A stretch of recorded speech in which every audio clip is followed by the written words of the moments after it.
welcome to the Saving with Steve show, where we talk about the ins and outs of money. Pretty much everything in the center relates to you having a happier, healthier relationship with money. My name is Steve Sexton. I want to thank you for joining us. We're well over 1 million listeners, and it's to you.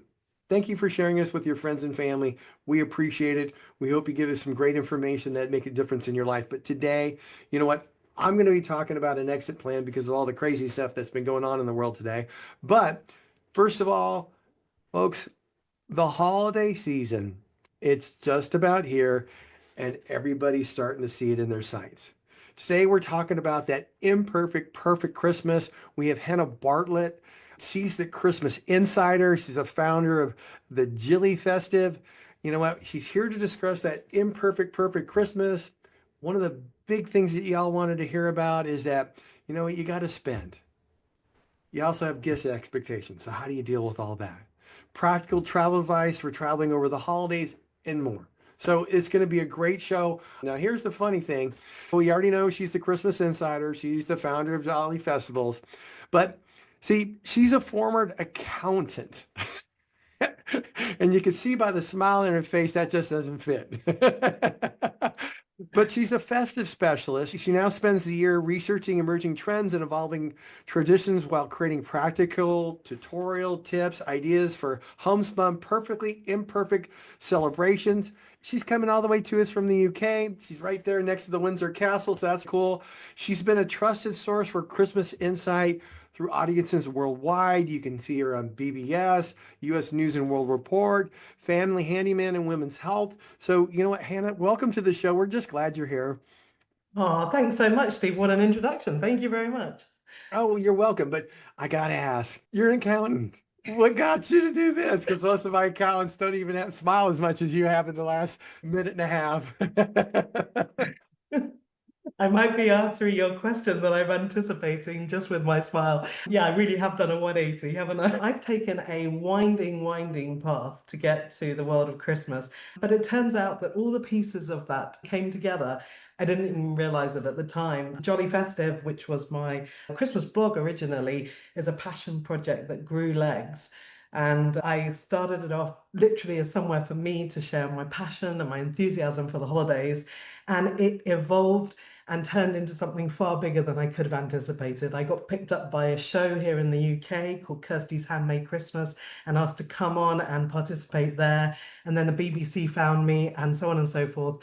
In the background, I discovered a true passion, not just for learning about people's traditions and the way they wanted to celebrate Christmas, but also how Christmas was evolving. Because we think of it as the constant part of the year, the holidays are always there, right? They're always the Mhm. bit that sort of frames the calendar. They're there, they're steady, they're reliable, but actually they're evolving to meet us where we are and what we want out of them.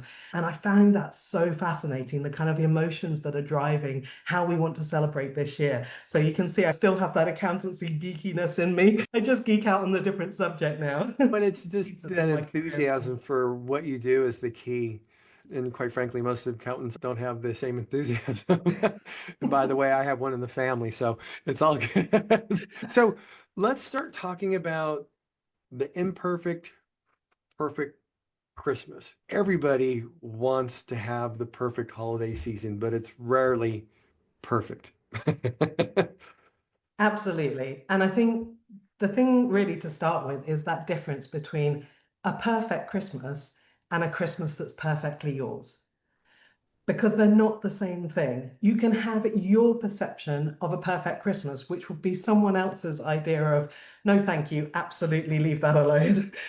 Because of social media, which has been a joy, we've all got closer to each other, we've connected, but there's that constant highlight reel of expectation.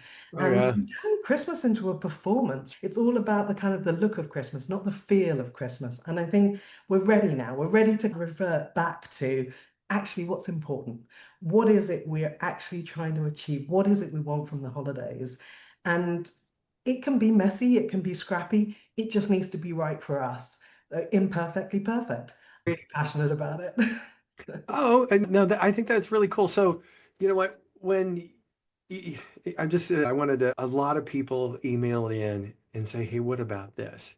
What they're dealing with expectations of people of how does my house look? What's the inside look? And I can see your room, you know what, you've got the trees up.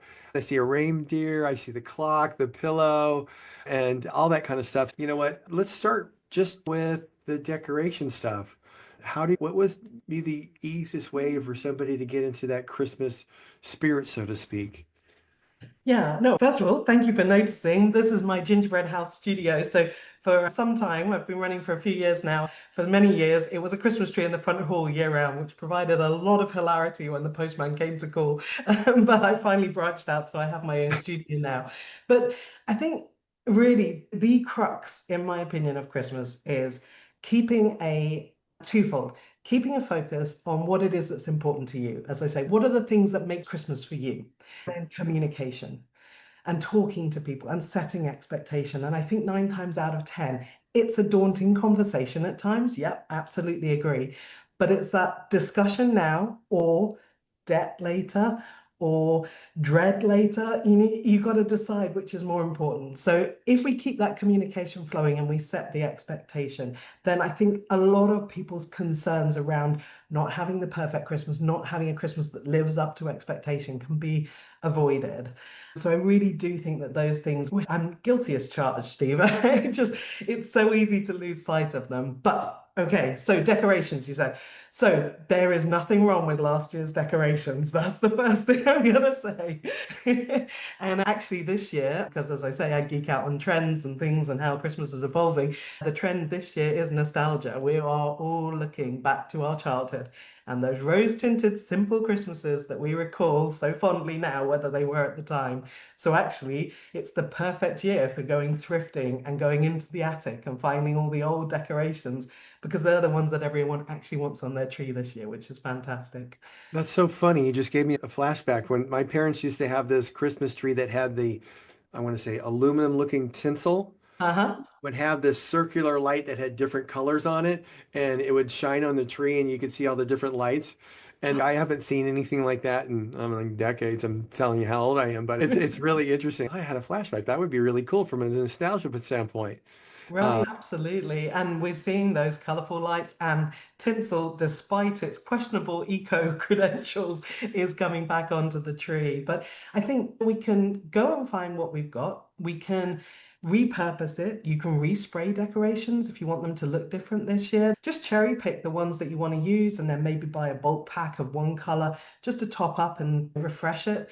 My biggest tip on decor is ribbon because ribbon is relatively inexpensive and it can completely change a design and an aesthetic just by changing up your ribbon. So pick the color that you fancy, go and get something gorgeous, drape it around the tree, make it into bows, which are very on trend this year. There's going to be bows everywhere. And just by doing that, you can leave all those beautiful heirloom decorations, the memory decorations, the ornaments that matter. And this will just give it a different flavor. So that's a really easy, affordable way to update your decor. Oh wow! You know what? I was just thinking as soon as you said ribbons, I was saying, oh, bows, because they do change the whole dynamic of a tree, you know, a lamp and many other things. So that's very cool. I never thought of that. So what other things could, besides a bow, what other things can people add to their Christmas decorations to just make it look different, even though they might be utilizing the same decorations from the previous year?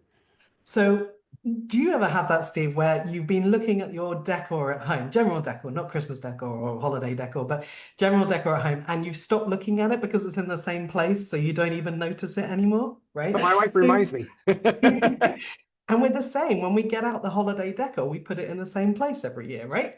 So that's because it works really well there. And sometimes it's just out of habit. So actually just changing up where you put your decor in the house can have a huge impact on how you see it and how you enjoy it. Or go out and forage, get some foliage. It's free, right? As long as you forage responsibly, it's free.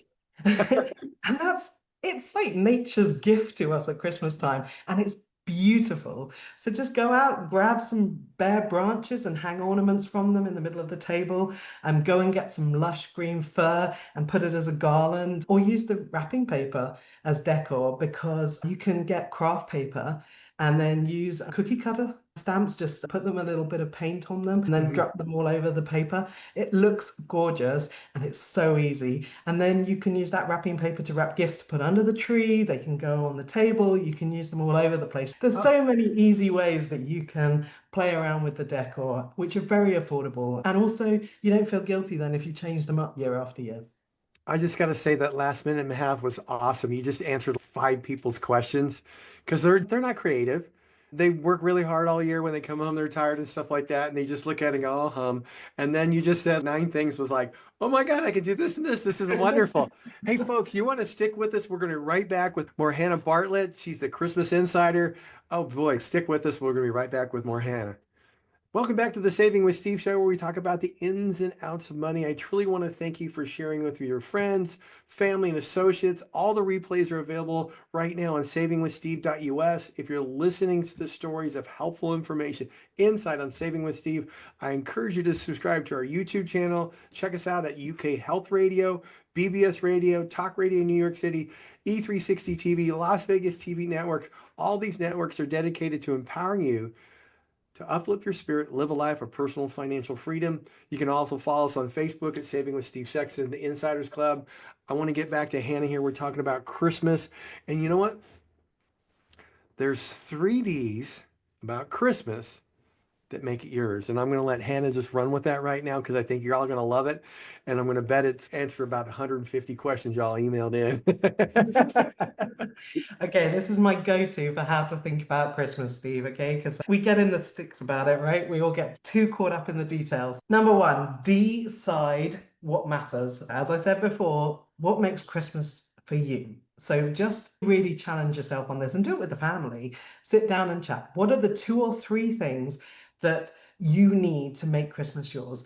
And the things that are going to really deliver joy for you. So for me, they'd probably be the decorating of the tree. We always go and get a good tree and we love as a family decorating it. We also have really family traditions around Christmas Eve that are tried and tested, and every year we do the same thing. So that cannot go.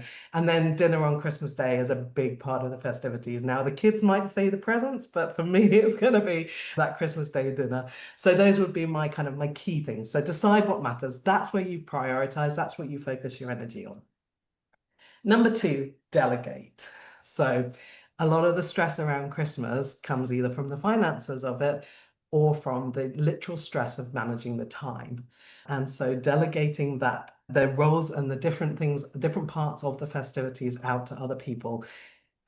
I get the FOMO of not wanting to relinquish anything and wanting to have that control and make Christmas yours. And I get wanting to make it magical for other people. But I definitely am guilty of trying to take on too much and ending up exhausted on Christmas and not actually being able to enjoy the holidays.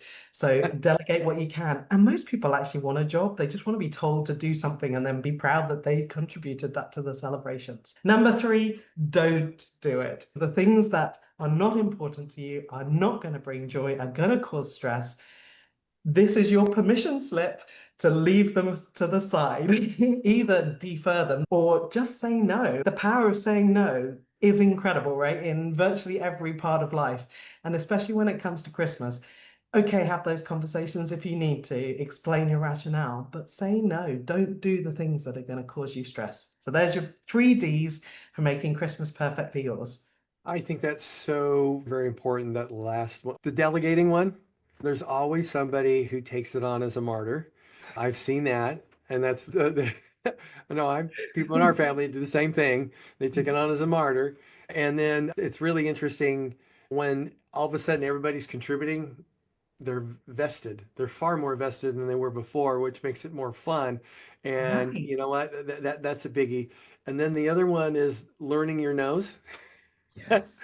Because I've seen this with, and I've heard from it with from other people about all the stuff they've got to get done, and half Mhm. of the stuff you're like, why does that need to be done now? Yeah.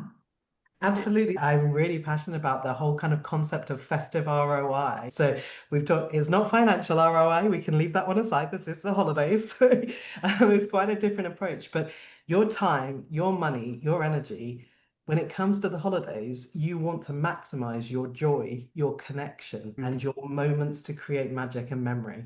That's what the focus is. And if you can maximize the impact of time, money, energy on those three things and minimize, obviously, how much of any of those three you're doing, then you're onto a winner. So, yeah, Yeah. say no if it's not going to bring you joy, if it's not going to bring you connection, if it's not going to bring you magical memories.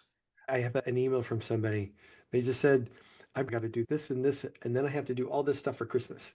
And you just answer that question like, okay, what is really important? What do you really need to get done? What can be pushed off to a later date so you don't have the stress? So that's I think that's really very cool. So the next thing I think is really big that everybody wants to talk about is spending, gift expectations. And I get the feeling a lot of people put those expectations on themselves for the gifts they're getting other people. And Mhm. that FOMO has something to do with it, keeping up with the neighbors, trying to do the right thing, that type of stuff. And what's really interesting is one of the things that we did, I think it was 2 years ago, and my mom's 89 years old. She is known for her cooking. Her mom used to be a chef. So what we did is for Christmas, we put together a cookbook of mom's recipes with family pictures and stories and gave it as a gift. Nobody remembers any of the gifts they received. They only remember that. It was really interesting. And quite frankly, it cost us $25 a person, but it was probably the least expensive gift. And we know it's going to stay in somebody's kitchen for decades and decades to come. In fact, other relatives have said, when my kids are old enough, can I get another copy? That's so lovely. I listened to a previous podcast, Steve, where you were sharing that story, and I absolutely resonated with me. And in fact, we did something really similar. Do you know what? I'm going to admit I'm probably old enough to remember a couple of decades ago, and we still all have those cookbooks in our kitchen, and we still talk about them and the recipes. So, yeah, gifts from the heart. That's what Mhm. it's about, right? Again, it's that thing of it's so easy with Christmas, with the adverts, with the social media, with the discussions in the workplace. It's so easy for us to lose sight of what is actually important. And now, for some people, gift giving is their love language, right? And it's the Mhm. thing that they're passionate about. And if you're in a position to be able to do that and you want to spend the money, fantastic. Enjoy in good health. But there should never, ever be an expectation that it's reciprocal because everyone is in a completely unique situation and position, and it needs to be those expectations need to be aligned. So I'm going to come back to what I said before. It's about having those potentially difficult conversations, but have them now when it's not right up against the holidays, when people probably haven't bought the gifts yet. Have those discussions and set that expectation. And then if people still want to give, then great, and that's fantastic. But don't feel that there's an Mhm. expectation to reciprocate. So would that help us? Let's talk through what that looks like. Everybody, doesn't matter what family, what economic level, they all struggle with that. Because I've listened to people drop a few $100s on a credit card for a purse for one of their kids because their kids wanted it, even though they have a really tight budget and it's way over the budget, stuff like that. So let's talk about how that would look because that's one of the big questions our listeners were saying, hey, how do you talked about setting expectations. What kind of discussion would you have with family members about those expectations? Okay, yeah, no, fair enough. Good questions. As setting the budget, and no one wants a January of debt. So where you can avoid going into debt to buy gifts, then really and truly you should aim to You're do that. talking about a debt hangover in January, is what you're talking Yeah, about. no one wants to start their new year with that. So set that budget, and if you need to flex it up for some people, then you flex it down for others. And we'll come back to that in a minute. Now, Okay. manage those expectations, have those difficult discussions. And again, I'll expand on that in a moment. And then the third part of it is be creative. Okay, those discussions. It is that sitting down with the family and saying, look, guys, it's been a tough year. We know we need to get gifts for the kids. We know we need to do this, that, and the other. But how about between ourselves, we do a secret Santa? Or how about between ourselves, we go out for a meal over the holidays and we don't worry about gifts for ourselves? Or how about we set a $25 limit and we make something and encourage everyone to get creative and actually bake the love in? There is I was definitely fearful of there not being a homemade gift that I could make that will be worthy of the people I love because my skills in that area are not that strong. But actually, one of the things I've discovered with this journey with Jolly Festive is, you know what? There's something that everyone can make that is worthy of giving, and people should be grateful for the time that you've spent on it. So I think you're right. A lot of it is self-inflicted. We put all these pressures on ourselves, and quite often they actually don't exist. And people are super grateful for someone spending some time and care on them. Okay, let's think about the kids. The kids are the ones you can't avoid, right? So, have you heard of the gift rule of four? Nope. Okay, so four gifts, something they want, something they need, something to wear, something to read. Use that as a steer. I think it's a great steer for four gifts, and four gifts is plenty for anyone to be receiving. And again, if you take the time to think about each of those and put together a thoughtful collection of gifts, how amazing would that be? Stocking. Oh, I should say before I continue, I'm going to say little ears, do not listen for this bit. So if anyone's got a little one around, then maybe pause for a moment and come back to us later. Okay, moving on from that, stocking stuffers. When you think about all the books that you read and the cartoons that you watch, the gifts in the stockings are never wrapped. So first of all, save money on wrapping paper, but secondly, when you take that a step further, that means that you could take any new gifts out of boxes, set them up for the batteries and so on, so they could be played with immediately. Take that a step further. That means you can put thrifted gifts, secondhand, pre-loved gifts in that stocking without the child being able to distinguish between what's new and what's being pre-loved. And then you open up a whole new world of opportunity in terms of being able to be very generous without going into a lot of debt. So I highly recommend using the tricks that we've been taught by Dickens and various others and Dr. Seuss.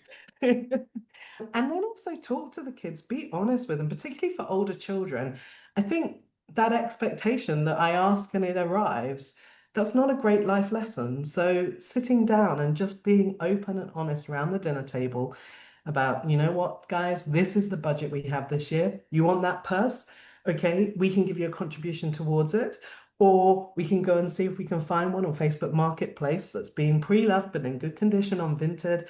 And would you be okay with that? Or we defer it and we do it for your birthday. There's just so many different ways. It doesn't have to be a flat no. There's so many different ways that we can open that discussion and provide an answer that would be hopefully acceptable. That's wonderful. Hey, folks, you're going to stick with us. We're right back with more Hannah Bartlett. We're talking Christmas here. Hey, welcome back to the Saving with Steve show, where we talk about the ins and outs of money, pretty much everything in the sun that relates to you having a happier, healthier relationship with money. We're talking to Hannah Bartlett. We were talking about gift giving in the reality. Okay. And it was really interesting because I getting all these flashbacks from what Hannah's talking about. And what I want to talk about is way back when I first became a manager at this one company. We had just moved, we had a whole bunch of stuff going on. We just had a kid, all that stuff. Didn't have a lot of money for employees' gifts. And what we did is we created gift baskets. My wife bought these little baskets, the little wicker baskets. She bought the cellophane that went around it. She stuffed it with stuff and then put in a lot of candies and gifts and stuff like that, the Brock's mints and everything. But she put this big red bow at the top. Okay. And I went and gave it to everybody and all that kind of stuff. And the oddest thing happened. All the men who gave it to their wife said, "Oh my God, this is awesome. You must have a great boss." And I'm like, bonus. But the other thing that was really interesting is many people thought that she did such a wonderful job with the bow and the way it was wrapped that they never unwrapped it. In fact, some of them had it for 2 or 3 years. They just dusted it off and used it as part of their Christmas decorations. So it's very interesting. The other thing is when I go back to my childhood, I was one of five kids, and with five kids, all that school and everything's tight. So my mom made a big deal about going to garage sales. So when you talked about books, my mom bought books at garage sales. That's how we got our first encyclopedia. But there's a lot of things that we got in our stockings from garage sales besides a little bit of candy. But it's just really interesting that you can do that. And you can go, like you said, Facebook Marketplace and many other places. You can find a lot of stuff that's been used once or twice and you're getting it very inexpensively. So I thought that was really cool for you to say that because it's just wow, when you get a little bit older, you're like, oh my God, I remember that. But the odd thing is you don't remember to do it now. That's it. It's just, I think, having that prompt to remind you to bring it back to the fore. And actually, you saying that about gifts for the team at work, I love the idea of swap parties because buying gifts for colleagues can be really tricky, right? You can do a white elephant, you can do various different options, but these swap parties, I think, are brilliant with the concept that you come up with a theme, so ornaments or books or tabletop games, and everyone brings one in that they no longer want or that they're particularly passionate about and you swap them. So actually, no one spent any money. Everything is very personal and thoughtful. And what a great way to get to know your colleagues better as well. And I thought that's a brilliant idea as an alternative for purchasing gifts. And we all want to be that little bit more of a conscious consumer in the world that we live in now, partly because of financial limitations. We're all feeling the pinch, but also because of the environmental impact of stuff. So I think everyone's quite eager to reduce that if they Mhm. can. And this is a great way of giving pre-loved items a fresh lease of life. Yeah, I was just going to say, think about what's in your closet. If you got it at Christmas and haven't worn it in 15 or 16 years, maybe somebody else might like it. I'm just kidding. But And then sell it, and then you've got the money to buy the new gift for Christmas. So this is a great time of year to be clearing the closets. oh yeah, you never know. The funny part is somebody might buy it and give it back to you. But hey, um, so one of the biggest things during the holiday season is travel. Mhm. Okay. Do you have any practical advice for traveling over the holidays? Because it's always a cattle prod. You know what? It's just tough with vacation schedules and all that kind of stuff. So, what would be a good way to manage that? Yeah, no, you're absolutely right. And I guess one of the winding path avenues that I took to get to where I am now is I worked in the hospitality and travel industry for a while, and I've traveled very widely myself with my kids from tots right the way to teens across all seven continents, actually, in the holiday periods. Very well versed in the very unique challenges of traveling at this time of year because it is different from the rest of the year, there's no doubt. The first thing is to really challenge your why. Are you traveling because you're going to visit family and you just have to get there? Or are you traveling because you want an experience of the holidays in a different part of the world, or you want to get away, or you want to just be able to pause and literally get away from everything rather than get away to have an adventure? So I think it's really understanding what are you trying to achieve because some parts of the world, it's a great time of year to travel because they may or may not have Christmas celebrations themselves. And so the costs can actually vary quite considerably. And I guess the earlier you can plan, the better. It's not crazy for me to be saying that Christmas 2026, holidays 2026, probably now is as good a time as any to start thinking about them, which I appreciate could terrify a few people when we haven't even got through this set of holidays. But Mhm.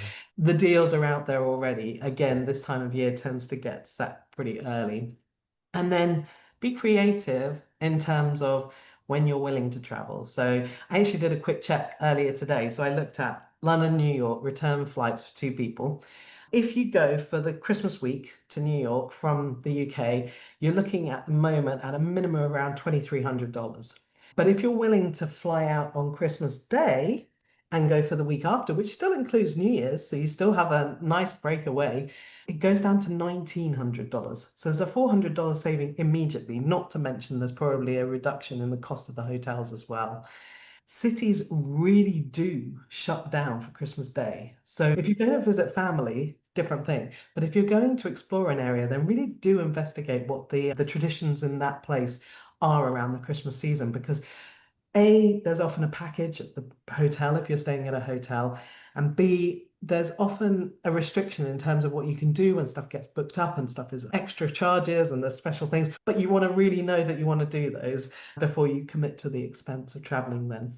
So I think thinking about a little creatively about things. And then there is also some very unique challenges to traveling at this time of year. So things that you might want to consider in terms of what family traditions you want to take on the road with you. So again, little ears go turn away for a second. But for example, with my boys when they were younger, we had to take our elf on the shelf with us Oh yeah, and he absolutely. flies around every day. Exactly. And he flies to wherever you are on vacation, right? So we had some fun and games with our elf visitor coming with us over our trips. But it is thinking about how can we incorporate those traditions wherever we are? Oftentimes, we want to go somewhere, we want to stay in a hotel because we want to be relaxed, and that may still be the same over the holiday vacations. But actually, you might prefer to be in a rental home where you can put up a certain amount of decorations. You can cook that meal that's still the traditional Christmas meal, whatever that may be for you, or you can enjoy doing whatever traditions it is that you have on Christmas Day with a little bit more space to bring everyone together rather than being in the foyer of the hotel, for example. So it's really thinking about what is important to you, what is it you want to get out of it.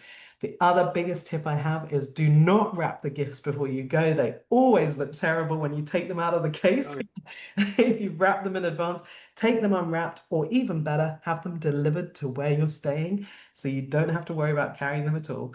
yeah, it looks like a scrunched up piece of paper after a while. Been there, done that. So I have to ask, one of our listeners was wondering, what are other places in the country, in the world, you know what, they celebrate Christmas differently. What's it like going to another continent?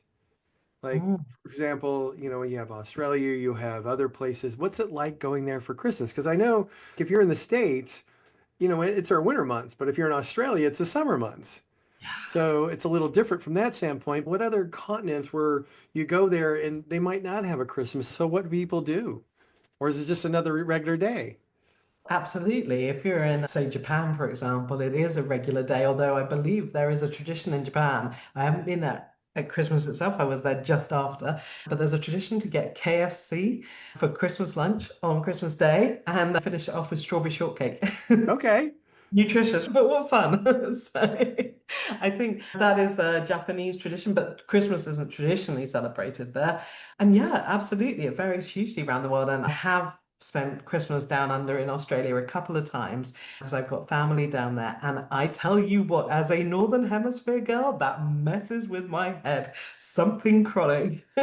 There is something about it being warm and sunny and long light hours during Christmas Day that I cannot compute. So I've had some fantastic barbecues and trips to the beach on Christmas Day, but in my head, it's just not quite Christmas when the palm trees are covered in lights rather than the fir trees.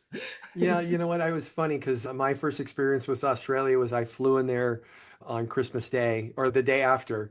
It was 32 centigrade, so it was like 105 degrees or something like that. I'm like, what?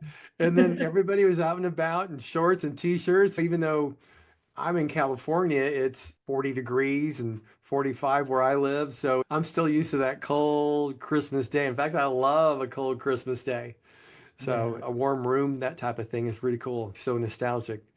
Yeah, absolutely. Of course, that's one of the origin stories of Christmas in July is Australian reclaim of a cold Christmas or the opportunity for a cold Christmas during their winter. So everyone, if you think about it, all the storybooks portray a winter Christmas. So I can imagine it must be quite surreal if you've grown up with a summer Christmas to then not actually have experienced it in the cold. I love going north. For me, going north at Christmas time is my absolute favorite. And then you have all the access to the winter sports. I don't ski, but I've snowmobiled and sledded and boggined, and oh my goodness, there is genuinely something magical about having the northern lights in the sky and that crisp snow underfoot at Christmas time. I have a question. What's your favorite place for Christmas? With the Besides family. home, no family, but besides home, what's the best, most favorite location for Christmas? Okay, so yes, it is true. Home is still my favorite. I love going either side of Christmas, but if you're going to put me on the spot of having to decide, I had the privilege of having a trip to the ice hotel in northern Sweden, in Lapland in northern Sweden, Oh, cool. sleeping under ice, and as I say, watching the northern lights play in the sky whilst we admired the Christmas trees and ate, well, reindeer actually. Sorry, Rudolph. But that was pretty magical and is really hard to beat. Even though I have actually done the other extreme and had time down around the winter season in Antarctica, where we spent actually New Year's by penguins in complete daylight. So I've done Oh, the two wow. extremes of the world, but for me, those lazy long sunrises that would completely evolve immediately into these beautiful slow sunsets Oh, in that's wonderful. Lapland can't beat it. Folks, you're going to want to stick with us. We're right back with more Hannah right here on Saving with Steve. Hey, welcome back to the Saving with Steve show where we talk about the ins and outs of money. We're talking to Hannah Bartlett. We're talking about Christmas. We're going to get into things you can do handmade and many other things. This has been like a whole episode of ahas for Christmas. So, Hannah, again, thanks for being here today. This has been wonderful. So, let's talk about the handmade side of things. So, what would be the best way to approach that? How to look at that if you're looking to make something handmade, maybe for those people who aren't that creative? And you know who you are. Well, I hold myself in that crowd. I'm an accountant, I'm a geek, I'm a maths nerd. For me, the creativity does not come naturally, but there's always something you can do. When it comes to gifting, as we said before, Steve, it's about baking that love in, right? So, literally, if you want to do food gifts, and I think hampers are so much fun. So, it's so interesting your story that you shared earlier about your wife and putting together the gift hampers, because I'm a massive fan of a hamper. And the reason being that it's a beautiful way to merge new purchases, thrifted items, and handmade items. And you can put them all together to a theme and gift them to someone or give them to a family so that you're spending once for a family rather than individually for each member of the family, which obviously in itself can be a saving. And you can go as big or small as you want with a hamper. So the great thing for me is if you can think of a number of people who would enjoy and take pleasure from the same gift. For example, a foot scrub, right? Works perfectly for best friend, for the grandparents, I should say, not our grandparents, but the grandparents and also the teachers. So anyone who spends their life on their feet has tired souls and a tired soul that needs taking care of. So a foot scrub, it's really inexpensive, it's really straightforward, and it takes just a few minutes to put together. Then some beautiful little gift tags on and put that together in a hamper with maybe some bubble bath, some bath soap. You can make a candle. I love putting candles inside old teacups. They look beautiful. Hmm. And it's really easy to make them again and just add the fragrance that you think would be good for your recipient. And then you could put that together. You could even put a gift voucher in there, a gift card if you wanted to expand it out, or you could put a cozy blanket in. You can find a thrifted one. There's just so many different ways that you could bulk that out and make a gorgeous spa hamper. Or for a family, you can make like a movie night hamper. You put some homemade snacks in there, put a Christmas movie bingo game. There's one on the website you can download for free if you want. And there's put in there some a Netflix gift card, for example, some cozy socks. And you can have so much fun pulling stuff together and maybe as a family work to make a gift for another family, which just again bakes that love in and makes it extra special. So I just think so many easy ways to be handmade without it having to be a massive stress or feel like you need to be Martha Stewart in terms of your level of creativity. When Hannah says hamper, it's a gift basket like we talked about before with the wicker basket, the cellophane around it, and all that kind of stuff. Am I correct in that? It is, but it can be a gift bag. It could be a Okay. large vase. It could be anything you want. You can use anything as your vessel. What does a hamper mean in the US then? Sorry. A hamper is where you put clothes in. Dirty I'm so clothes. It's sorry. called I did it's not called a know. dirty clothes hamper. That is really good for me to know. I'm so sorry. My But it's whole okay. You're the UK, it's the US. It's just different all over. It's funny because the places I've been around the world, and similarly, you say certain things, and people are like, you really shouldn't say that. It could have been worse, I guess. It could have So been worse. like a I peace don't. sign, like in England, a peace sign a couple different ways could mean something derogatory or it could be mean peace. I learned that very quickly when I first went over there. So it's just fun. Hey, it's all good. So let's talk about that's a wonderful. So we're looking at a gift basket, a gift hamper, or a bag of sorts. I think that's very cool to like you talked about movies depending if you're in Australia, it could be a beach day thing with towels and fins and sunland lotion and stuff like that. So that'd be pretty cool. It's somebody's just got to pick up a theme and pick some items that would work for a day at the movies, day at the beach, day at the spa, what have you. And in fact, you could even put in one of the things you could put in would be like some suggestions of ways to use it in a little jar as folded sheets, little slips of paper, so that the family who receive it can then pick out and get some inspiration for ways to use the gift. And that makes it a fun game as well, and into almost like a kind of family date night or a date night, depending on who you're giving it to, idea as well. So there's just It really is the sky's the limit on handmade stuff. And I think, as I say, we get so bogged down in, oh my gosh, it's not good enough, that we forget that actually, no, it really can be. And the simplest things can be so effective, and people can be so touched by the thought that's been put into them. Just literally by personalizing it with someone's name makes all the difference. You know what? People very much appreciate that, especially if it's part of their life.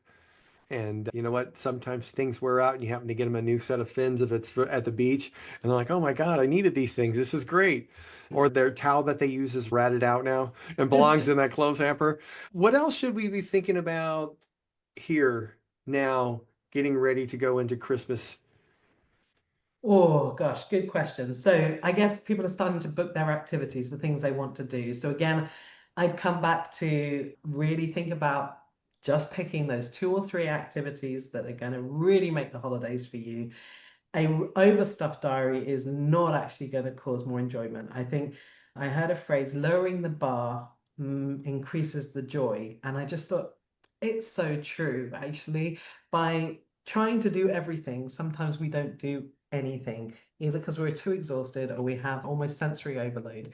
So pick the two or three things that this year, either are the traditions or the new things you want to try, get them in the diary and do that now because everything is booking up.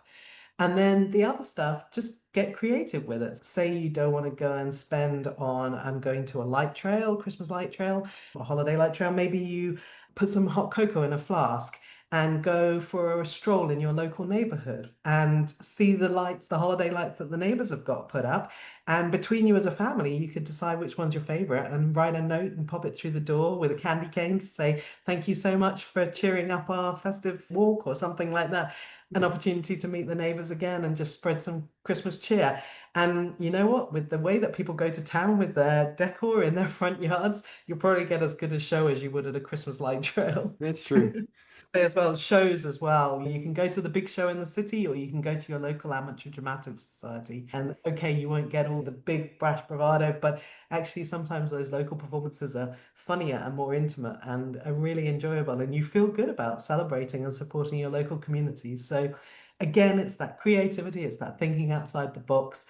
Spend the money on the things that you know are going to give you joy, and then have fun coming up with other ways to do the rest.